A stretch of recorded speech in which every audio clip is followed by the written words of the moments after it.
తన గుండె చప్పుడు ఎప్పుడు జనమే, తన ఆశయం ఎల్లప్పుడూ జనహితమే. మాజీ మంత్రివర్యులు సూర్యాపేట శాసనసభ్యులు శ్రీ గుంటకండ్ల జగదీష్ రెడ్డి గారికి జన్మదిన శుభాకాంక్షలు. లింగాల శ్రీకర్ రెడ్డి, మాజీ మదర్ డైరీ చైర్మన్.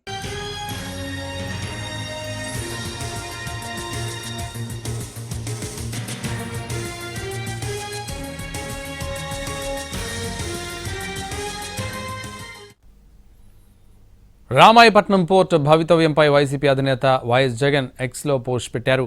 ఇది మీరు చేసే అభివృద్ధా లేక భారీ స్కామా అంటూ ఫైర్ అయ్యారు.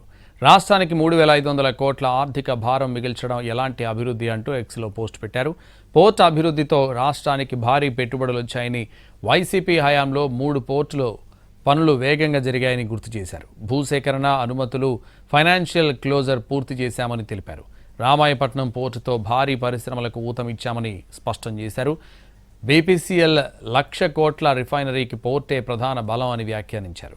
ఇండోసోల్ సోలార్ గిగా ప్లాంట్కు రామాయపట్నం కీలకమని తెలిపారు ఆయన. జేఎస్డబ్ల్యూ స్టీల్ ప్రాజెక్టుకు పోర్ట్ కీలకమన్నారు వైఎస్ జగన్. వేలాది ఉద్యోగాలు, రాష్ట్ర ఆదాయానికి పోర్టు దోహదపడుతుందని పేర్కొన్నారు. టీడీపీ ప్రభుత్వం పోర్టును ప్రైవేటు పరం చేసే ప్రయత్నం చేస్తోందని ఆరోపణలు గుప్పించారు. 4,929 కోట్లతో నిర్మిస్తున్న పోర్టును కేవలం 1,700 కోట్లకే అప్పగిస్తున్నారని మండిపడ్డారు. రాష్ట్ర ఖజానాకు వేల కోట్ల నష్టం వాటిల్లే ప్రమాదం ఉందని హెచ్చరించారు. 3,500 కోట్లకు పైగా రుణ భారం రాష్ట్రానికే మిగులుతుందని వెల్లడించారు. ఇది ఎలాంటి ఆర్థిక విధానం చంద్రబాబు గారు అంటూ ప్రశ్నించారు వైఎస్ జగన్.